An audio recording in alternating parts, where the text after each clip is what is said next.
Welcome to Redefining What's Possible, your guide to assistive technology in Australia. Join us as we explore practical applications of AT, featuring expert interviews and the latest industry insights to enhance your professional development and to improve client outcomes. Welcome to this episode of the Redefining What's Possible podcast. I'm your host, Sarah Uncle. I'm the head of clinical education for ILS, and I trained as an occupational therapist. And today I'm joined by Bradley Fowler. Bradley works for Forte Healthcare, and they're an Aussie company who are leading the way in the design and manufacture of patient support surfaces, medical mattresses, and pressure care equipment.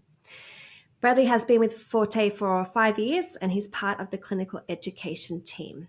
So Bradley, I want to warmly welcome you to the podcast today. Thanks for having me on.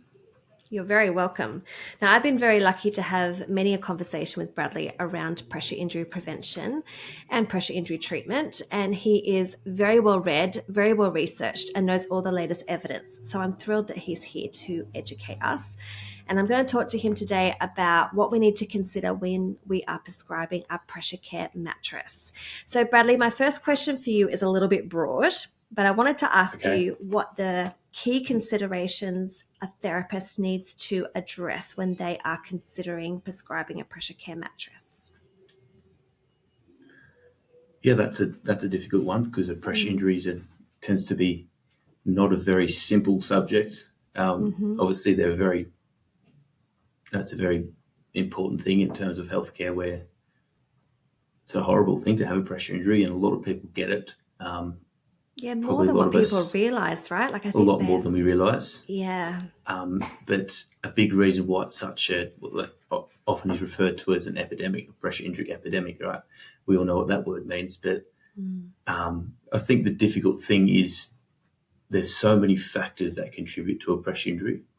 Yeah. Right from the type of person, to the type of environment they live in. So when you say what are the key things to look at, from a therapist point of view, you've got to consider we're looking at a mattress, right? So there's so many clinical boxes to tick, which, a lot of research helps. But at the end of the day, it's still a mattress. So I'm going to split it into two parts. There's a clinical side and there's like the life side of it.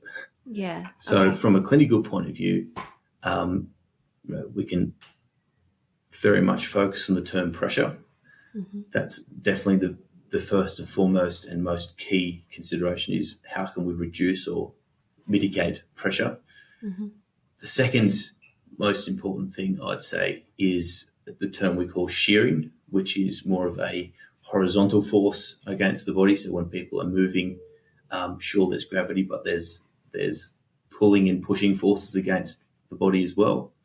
But there's two more considerations I'd for sure say a therapist has got to look at. One is mobility, which is sounds kind of obvious. We're talking about mobility, but a mattress, more often than not, can sometimes can actually restrict mobility. Okay. So, and the last one being probably the least known out of these four things is the term microclimate, which is a term we use for the heat and moisture against someone's skin, whether it's in combination with pressure and things like that. So these four factors, pressure, shearing, mobility, microclimate, are for clinical considerations. We always, any pressure type of service, so not just mattresses, but cushions and recliners and anything that's in that same category, I'd always look at those four factors. But then at the end of the day, I'd always look at how does the person using this product, again, whether it is a recliner, cushion, mattress, are they even comfortable on it? Are they having a good night's sleep on it? Which is the second very big area we've got to consider. Yeah, because sleep is really important. It's important, particularly if someone is unwell and needing to recover, or even in situations like end of life, and comfort is such a priority. Well, absolutely. Yeah. I mean, we can certainly focus on those areas, but even just for the average human, right? Sleep is we spend so many years of our life sleeping because it Yeah. is such an important part of life. So we've got to consider it. Yeah, absolutely. Okay, well, let's unpack some of those things you just spoke about, and let's start with Absolutely. pressure. I mean, pressure is something that it's there, right? It's the person's body weight with gravity. We can't take that away. So, how does a mattress actually work to mitigate pressure? Historically, we've split our strategy into managing pressure into two types of management. One being, like you said, gravity is always going to be there. Mm-hmm. As long as you're here on Earth, you're going to have gravity. But the first strategy is to, sure, we've got lumps and bumps all over the human body. Unfortunately, we're not a flat plank. So how do we spread out that pressure over the body? It's what we call pressure redistribution. Mm-hmm. The second strategy is something we've used for a number of decades now as well. It's a term, pressure relief. So it's physically, how can that mattress physically take pressure off? And there's a couple of ways we can do that. It could be like an alternating air mattress, or it could be a type of mattress which physically turns, or even not aside from the mattress, it could be Mm-hmm. external caregivers physically turning or repositioning someone to physically relieve pressure. Mm-hmm. Yeah, that's good. I know often manufacturers, they will have pressure mapping images to kind of show how well their mattress disperses pressure. Can you help us understand how to read a pressure map and how we can actually compare mattresses from different manufacturers, or even different mattresses from the same manufacturer? Like, how do we actually use those images that get put forward for us to look at? Yeah, I noticed a good distinction you made there between one manufacturer and comparing multiple, which can both be a big thing with pressure mapping, is comparing, for example, Forte's mattress A and mattress B versus two companies. But the biggest consideration is when you are comparing multiple manufacturers, because a lot of us have different technology in the pressure mapping system. So they're measuring at different pressure ranges, measuring to different accuracy, could be 5 to 10% accuracy. Some of them, the biggest one being the different test subject. So some of these test subjects might be 6 foot tall, the others might be really, really short, or some people have a wider surface area, so pressure has a different reading if you're wider versus if you're longer, for example. And comparing that can be almost impossible. So something I always look at with the pressure map, if you're looking at the different color grading scales, where you've got a red point, you've got higher pressure, where you might have yellow or orange, it might be lower, green lower, blue might be the lowest pressure. But where you have no pressure, there's always going to be a blank space. And there's always Yeah, not particular parts of the body which show up a big blank space, where you've got sort of peaks and trough between the head and feet. And the biggest way to compare an effective distribution mattress is a mattress that has bigger or more gaps is often a lower performing mattress, irrespective of what lovely pressure reading it might look like outside of that. If there's gaps, the chances are, if you're awkwardly shaped client, it's not going to be able to adjust to their shape. So a map with less gaps is a better performing one in general. But always, the thing as well to consider is it is not a very accurate representation of what's happening deeper into the skin. It's aside from only being 5 to 10% accurate. And considering that your experience in prescribing other equipment, or your supervisor's experience, or other people in your team, that is often a far better gauge of effectiveness of a product than a single pressure map will be. So yeah, it can form part of your judgment, but your experience will always outplay a pressure map. That's actually really good advice on how to look at pressure mapping images, because it gets confusing. It And what you've does. explained, it explains why it's confusing. But to know, okay, you're looking for how much of the body is actually in contact with the pressure mat rather than the Mm-hmm. colors it's showing. That's really good advice. Thank you. Yes. It's often about sort of evening the playing field between all these different pictures you might be seeing. And it's just a nice way of getting a nice average result. Yeah, good advice. Okay, you talked about shear. I know Yes. from the research I've done, shear is a very big factor in how pressure injuries Massive, actually yes. form. Yeah. So, what is the mattress doing? Like, how does it actually work to mitigate shear? Well, there's multiple ways and reasons why we might have shearing against our body. I guess I'll first start with understanding what is shear to a certain degree. So, and the most common use case we could say of where we're seeing shear is from the good old adjustable bed, where we've got all these lovely functions which are great for mobility and comfort, lifting backrests and things, but unfortunately adjustable beds can't be perfectly made to suit every single person's body shape and sizes and widths and heights. And sometimes those bed angles work against gravity.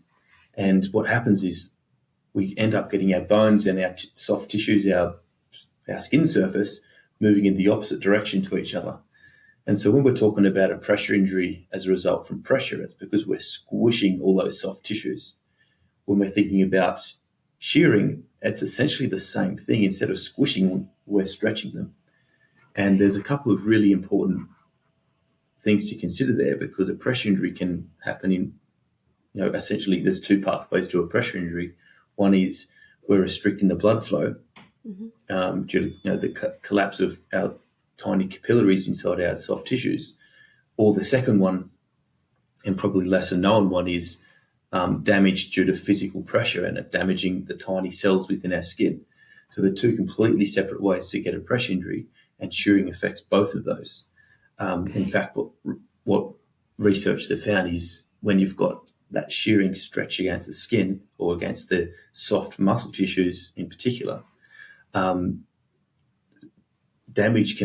widespread damage can start to occur within 15 minutes. Yeah, and then quick, when we're considering, it's really, really quick. Yeah. And we're considering the blood flow, which is a second, still important, but it's a second factor. Our capillaries, they've found they actually collapse easier when they're under shear strain. Okay. So when we've got shearing occurring, we need less gravity to result in the blockage of that blood flow. So that's really important. I call it the first cousin of pressure because it's really closely related, the same thing. Yeah. So when we're thinking about a mattress and we're thinking about, I would think about the word friction. So when we've got the skin gripping against any surface, our number one goal is to reduce friction, because if we've got less friction or no friction, we ideally have no shearing underneath the skin. Again, like pressure, it's something we can't entirely remove. We can't. No, people will be sliding off the bed. We can't have a shear free. Yeah. If we have no friction, whoosh. Yes, I wish we could, because it does contribute to a majority of pressure injuries. But we can reduce it, and even just the simple fact of pressure against the skin actually stretches those tissues. So there's kind of tissues getting squished, and just from purely pressure, no horizontal forces, the tissues around it are all stretched. So even in just straight pressure, they're shearing. So simply redistributing pressure effectively is a big first step. The second one is, how can we reduce friction, which could be different types of fabrics that slide against each other. With foam mattresses, if we can break the mattress up into more sections so it's less stiff, essentially, then we've got less of a resistance against us. And there's great. Does castellated foam do that when the foam's castellated? Does that help with managing? So cutting up a foam into a castellated pattern, or even just splitting a mattress horizontally in half into two sections, allows two parts of the mattress to slide against each other. And having a thinner mattress tends to reduce it as well. So the thicker a mattress is, the more a backrest of a bed will push someone forward as it lifts up. So A Yeah. thinner mattress tends to be a little better from a shearing perspective. There's also strategies. I'm sure you'll have more content on this, but different from a actual bed platform. There's a lot we can do there. Different technologies like auto regression, etc. Something you can always look out for. Yeah, that's good. And always the cover as well, with the stretchiness in the cover. So Yes, just to try and take some of that shearing force away from skin and tissue. Stretchy covers is why we absolutely. don't want beds loaded up with incontinence products. Oh yeah, Yeah.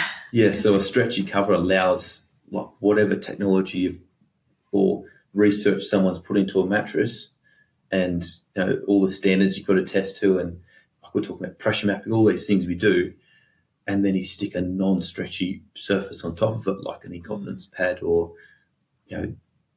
multiple doonas or a heated blanket, so many things like that.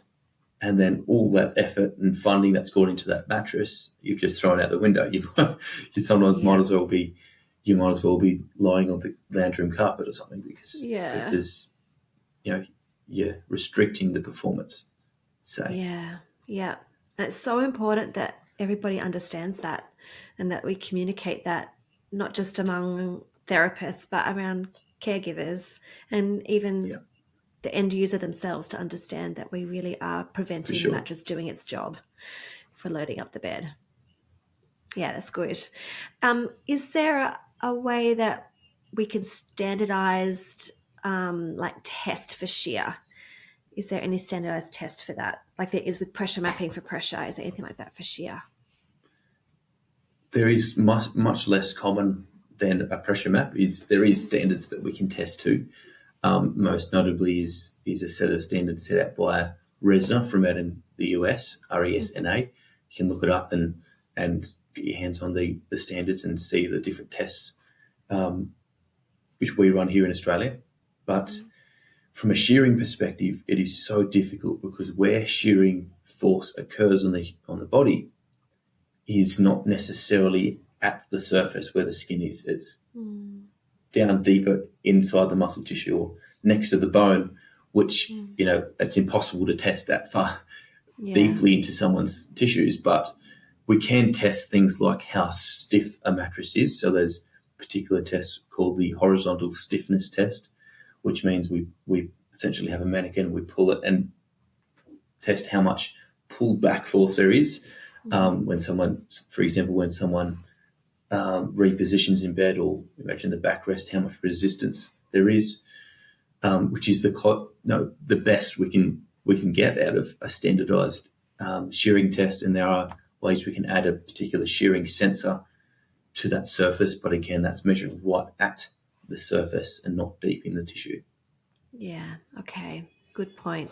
So maybe in the future there'll be something with MRI or ultrasound or Yeah, for something like sure. I mean, that. that is a good point. Like there has been very specific research done using MRI, for example, to look at what actually happens underneath the tissue, and it's publicly available research. I encourage you to try and look for it.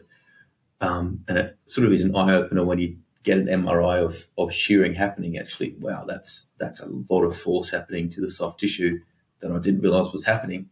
Yeah. From the outside, looks like a great bedded mattress. From the inside, it's a different story, right? So perhaps that will become more accessible. Can't imagine every mobility store showroom to have an MRI machine in it to test the shear, but No. maybe there is. Who knows? Okay, let's move on. You talked about bed mobility.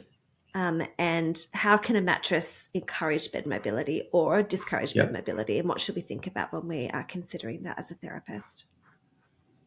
Sometimes these factors we're talking about, for example, pressure and mobility, can actually kind of work against each other. So as a manufacturer, it's important we know how different materials we use in a mattress, different foams and air technology and the likes, how they impact either pressure or impact mobility. So as a very common example is the use of memory foams in a mattress. It's been used for decades and decades, is memory foam. And reason is it's great for managing pressure. It's super conforming. It's nice and comfortable. People have loved it for decades. However, when we're considering mobility, a memory foam, as the name suggests, it has a memory, right? So when you put pressure into a memory foam, it slowly reacts back to its original shape. So if you're someone with lower mobility, you've got to actually fight against the memory foam to mobilize or to roll out of bed or to get into bed. If you're fighting against that memory foam, as great as it is for pressure, your motivation, for example, to get out of bed in the morning is probably lower. Yeah. So sometimes we can almost compromise. It might feel like sometimes even we're compromising on pressure, but for the simple fact that we can actually mobilize easier. Yeah. So there are different types of foam that makes mobility easier for people with low mobility. Yes. Yeah. So there's, kind of the baddie memory foam, and more recent developments have come out in the last few years of a type of foam which we term a response foam. So the term response, as opposed to memory, is the exact opposite. So a response foam, you press it can be super plush, soft, conforming, but it has an immediate response back to its original shape. And there's also some further benefits to it as well, being, which we'll talk about a little later, but from a heat point of view, memory foam tends to be a bit hotter. Responsive foams tend to be a lot more open and breathable.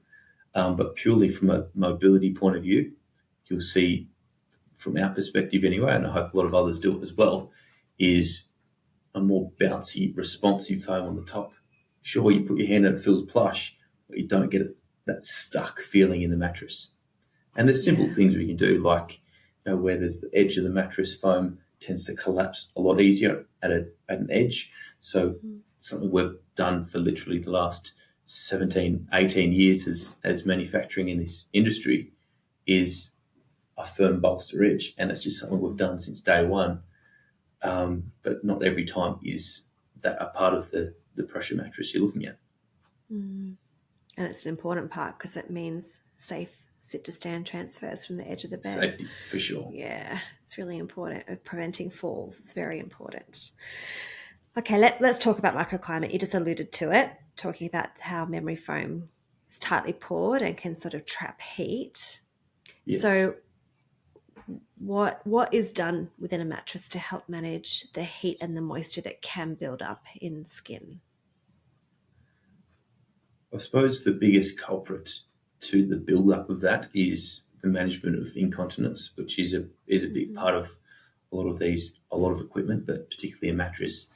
And managing that means we've got to have a watertight material, which also happens to mean it's somewhat airtight as well, which means an airtight material against the breathable skin means we tend to have a build-up of heat and moisture.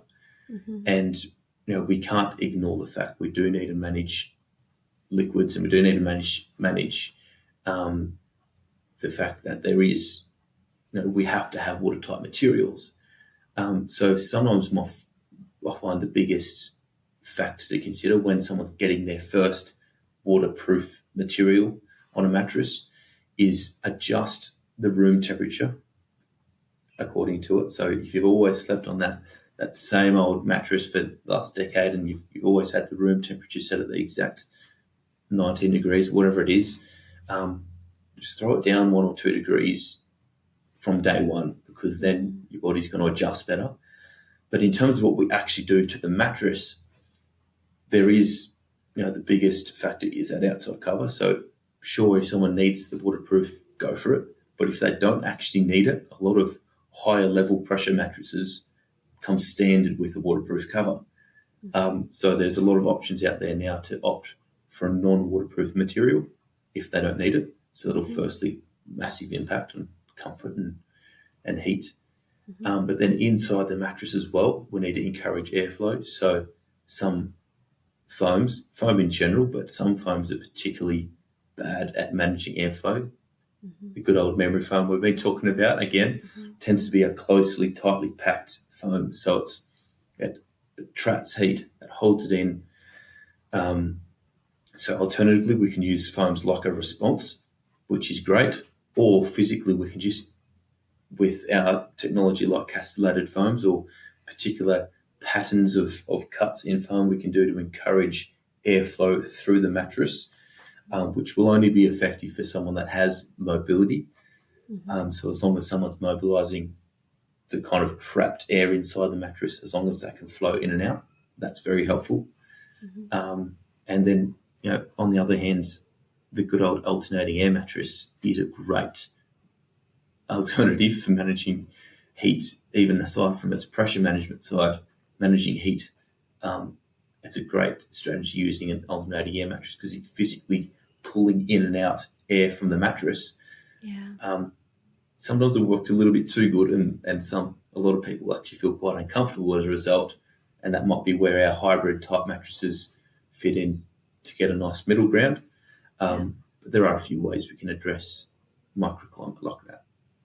Yeah, it's good. I've had clients who've been very cold on their alternating air mattress, and a lot of education needs to go into explaining why, because it's actually on purpose. Like the mattress is trying to keep their skin cool and dry, and that's a really important part of pressure care. Again, it's the good old trick we were just talking about with the aircon or heater in the room. If someone's getting their first alternating air mattress, preempt that they're going to be colder unless they're a proliferant sweaty sleeper, but pre-adjust the room because you know they're going to feel colder. Yeah, that's really good advice. Okay, Bradley, we've covered a lot.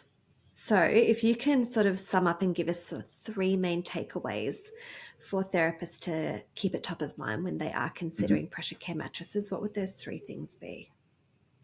Number 1 is the 4 factors we talked about is it's very easy to go down the road of how good is this mattress at managing pressure by itself. But the reality is all 4 of those factors kind of work together. So if you're comparing different products from different manufacturers, look at all 4 factors of pressure, mobility, shear, microclimate as one whole, because you could get a mattress that's great at pressure but terrible at microclimate, for example. The second one being, which we didn't really talk about much, but I do want to get this point across, is you can always tick every single clinical box, looking at the factors and things, but unless that client's comfortable and unless they have some sense of choice in choosing something on that product or mattress, it can be very, very small, but if they've got some element of choice, A and B, they're more likely to use it like they should. And I think experience will be the biggest thing that'll teach you this, but using tools like pressure mapping, for example, it's something that's pushed out by a lot of manufacturers as, hey, look at our awesome pressure mapping. But reality is the reliability of that printed onto someone's brochure is quite low. And unless they've got accurate resource there to tell you how accurate the measurements are and type of pressure mapping and the grade to which the measurements are and things like that, it is particularly unreliable. So keep that in mind is, yes, pressure mapping is a factor, but use your experience as the biggest factor in your decision making. So can you describe a moment when assistive technology significantly changed a client's life, and how did that impact you? Oh, that's a big one because there's been so many, even though we're kind of a step back from a lot of the people that are doing physical trials in the showrooms and things like that, but we do get quite a lot of involvement and feedback. One that I often talk about when I'm asked a similar question is a child a teenager actually, that had had significant issues with managing heat for over a decade. That had really, really bad heat problems, which we used a particular type of mattress of ours, which included a cooling gel foam in it. This is about 4 years ago now. And we sent a mattress off to one of the showrooms to trial. And this little teenager, they actually had the first night without sweating all night for the first time in over a decade. And the feedback we got that from was pretty cool because, to literally have that profound an impact the first time in a decade. I thought that was pretty cool. Yeah, that's very cool. That's making a difference in someone's life in a way that matters, because Absolutely. to have a good night's sleep and not wake up feeling hot and sweaty, and then the protection from pressure injuries that would come from not getting hot Yeah, and sweaty. Yeah, that was a good day at work. absolutely. Bradley, I want to say a big thank you to you for coming and for sharing your knowledge and expertise all around pressure care mattresses and all of the considerations you discussed with us today. So a really big thank you for sharing your wisdom with us. No, thanks so much for having me on. I wish we had a couple more hours to talk about it because it's And kind I of know glossed over the surface. But both of us, both companies, Forte and ILS, and are very accessible from a education, and both companies run a lot of PD education, etc. So that's where you go really deep and ask questions and things. Absolutely, and we would both love to do that for anybody who would like to. Yes, for sure. Yeah, to connect with us and learn more. So thank you so much for joining us in this episode, and we will catch you in the next one. Bye.